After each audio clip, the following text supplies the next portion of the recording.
good. Let it be is the theme for today. So guess what we're going to be talking about? The song. Henry Wadsworth Longfellow said that music is the universal language of humankind. And if we think about it, it is. It makes us feel. It can teach us. It can heal us. And it definitely brings us together. This song, Let It Be. Now, first of all, I need to say something.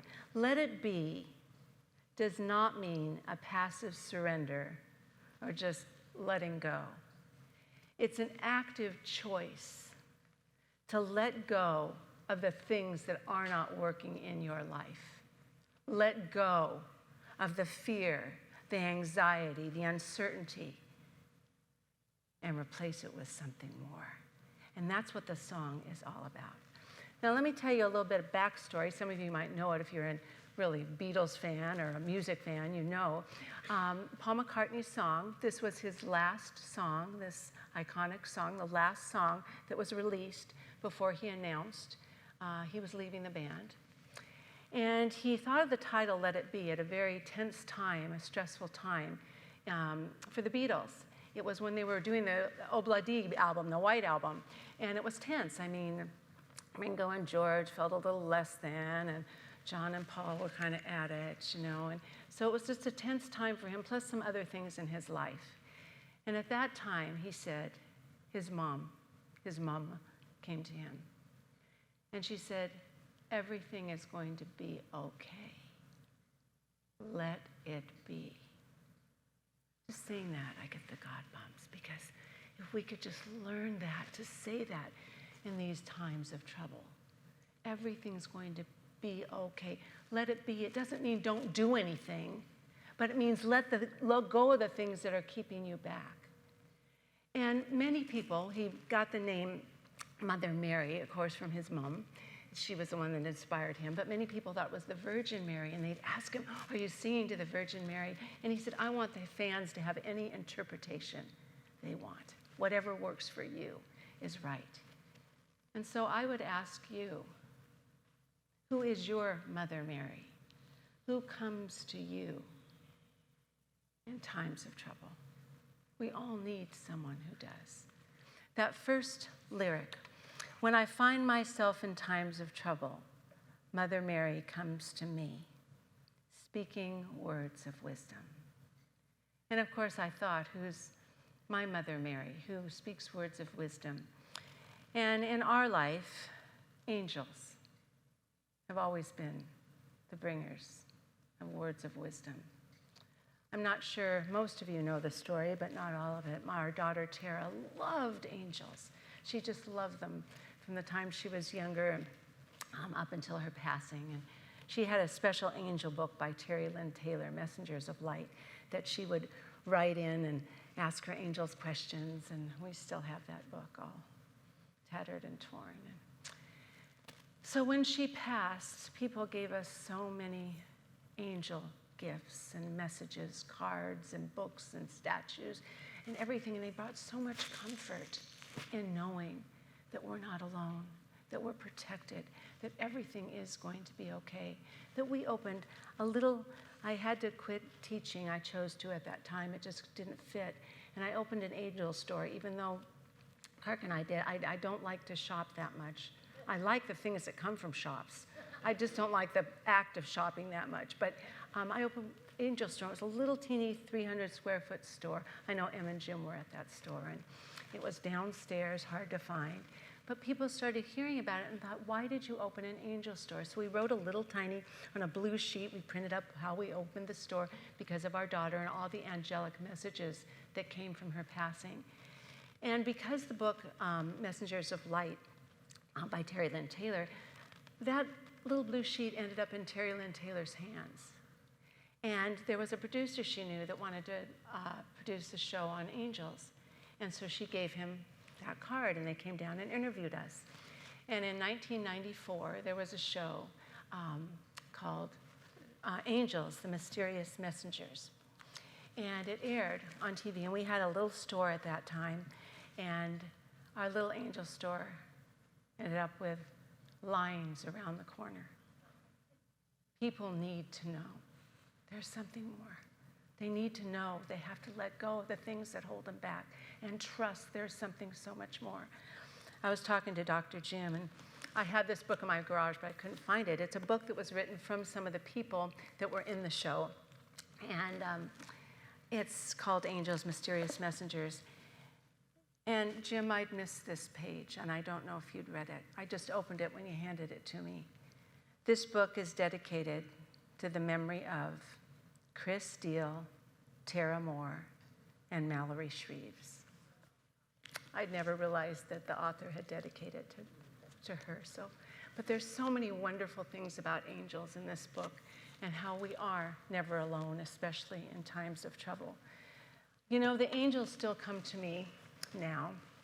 And if you want to know more about Tara's story, that's in Kirk's book. But anyway, just I think 3 months ago, Kirk and I got kind of a troubling email that brought us a lot of anxiety and uncertainty and a little fear.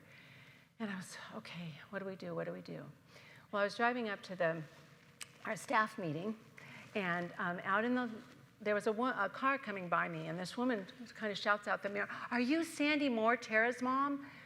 This was 30 years ago we had our store. Was it 30 or 27? 30 years ago we had our store. So that's a long time to remember. And I said, well, yes. And I went up to the window, and she said, I just want you to know how your daughter has helped me so much in the loss of my daughter. And she still comes to me.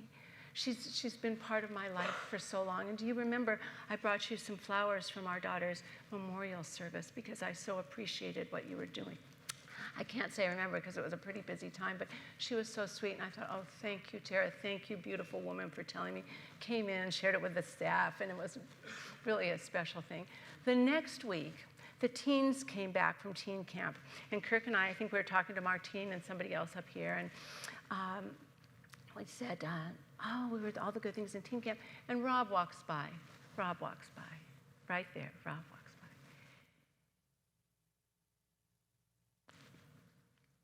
Kirk says to Rob, Rob, did you go to teen camp? Well, I went to the teen camps with Tara and Deanna, and so I was there, but I don't remember a lot of things. And Rob said, yes, actually I did, and I danced with Tara, the last dance, Stairway to Heaven.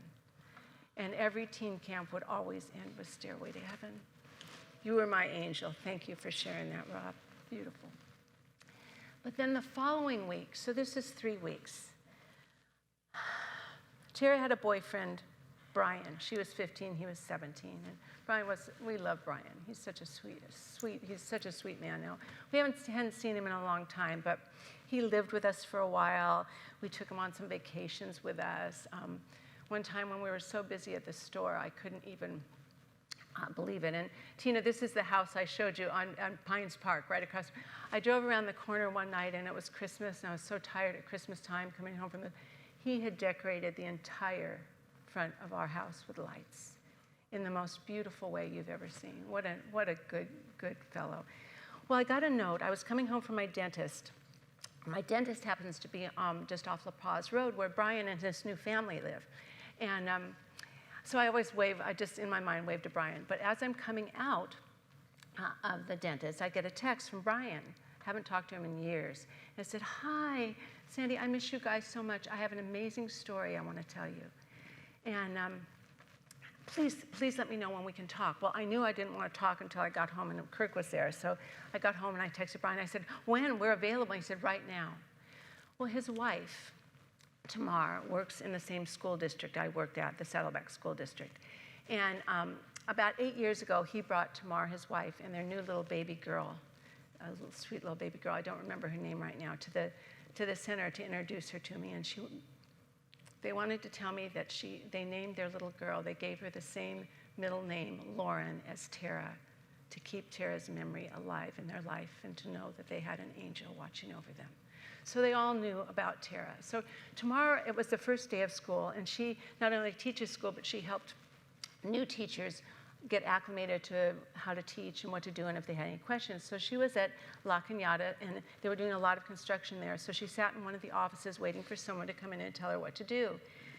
And one of the fellows doing the construction comes in, and he said, I think you can help me. I want you to make sure, we're doing construction, we took this up, we want you to get this to the right person. Well, the thing I hadn't told you is Tamara was questioning going to that school. It wasn't where she wanted to be. She wanted to be somewhere else. And she was telling Brian, I just don't know if this is the right choice or not. So she didn't really look at what she had right away. Waited a minute, and then she looks down, and it says, it was a plaque in memory of Tara Moore.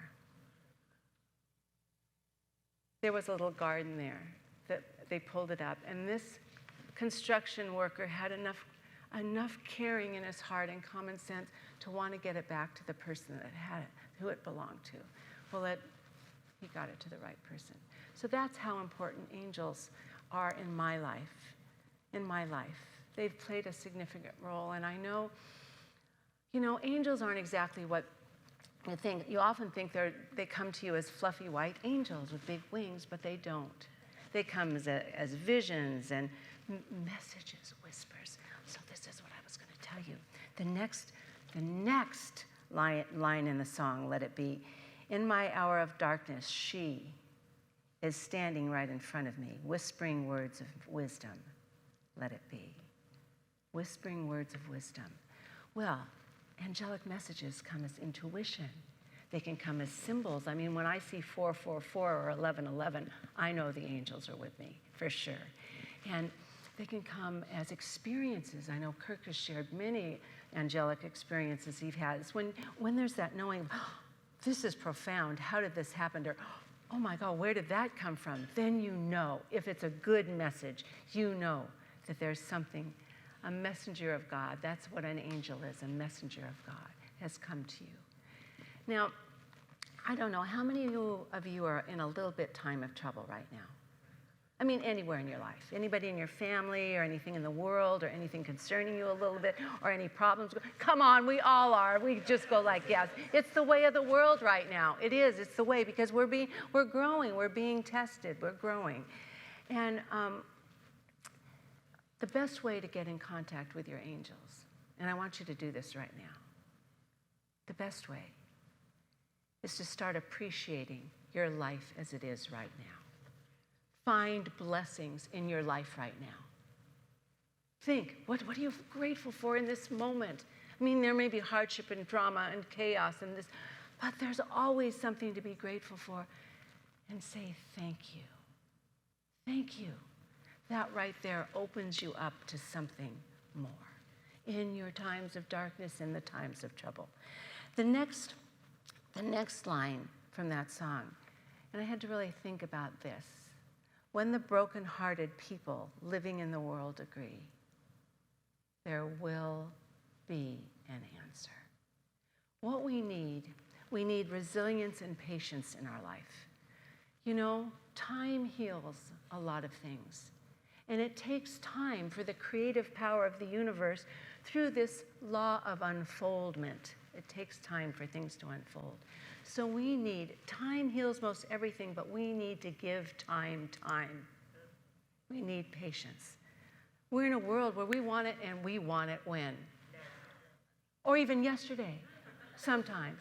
We want it now, but we need to learn patience and to appreciate what is. So I have a challenge for us today. I want us to create a life we love out of the life we have right now. What would that take to create a life of love out of the life we have right now? Well, first of all, I have a whole nother page on When the Night is Cloudy, but we have to get our healing thing here. So I'll just go to the next page. I wake up to the sound of music. Mother Mary comes to me, whispering words of wisdom. Let it be. How do we create a life we love with the life we have right now? We let God be God as us. Just as Marianne, in your beautiful reading this morning, Marianne, it was so fun. Be ourselves. When we can do that, miraculous things happen. There was a woman that I read. I found a quote, and I love this quote, and she's had an amazingly interesting life, and she's the most positive woman. Her name is Regina Brett, and she said, everything can change in the blink of an eye. But don't worry, God never blinks. God is always there. Good is always there. Possibilities are always there. So another thing to make the best, love the life you have. There's a life lesson that I love and is important to me. It's the best is yet to come. Don't put a period where God put a comma.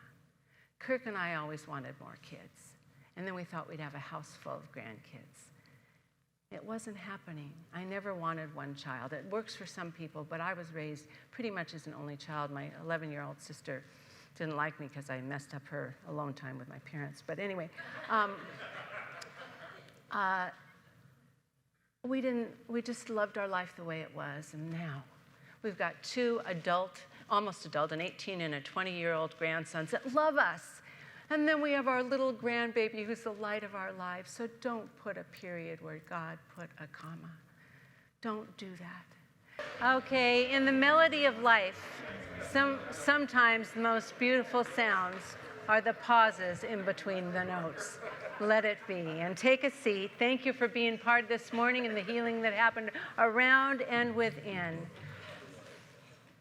We are blessed. We are blessed. And so it is. Thank you, thank you, thank you.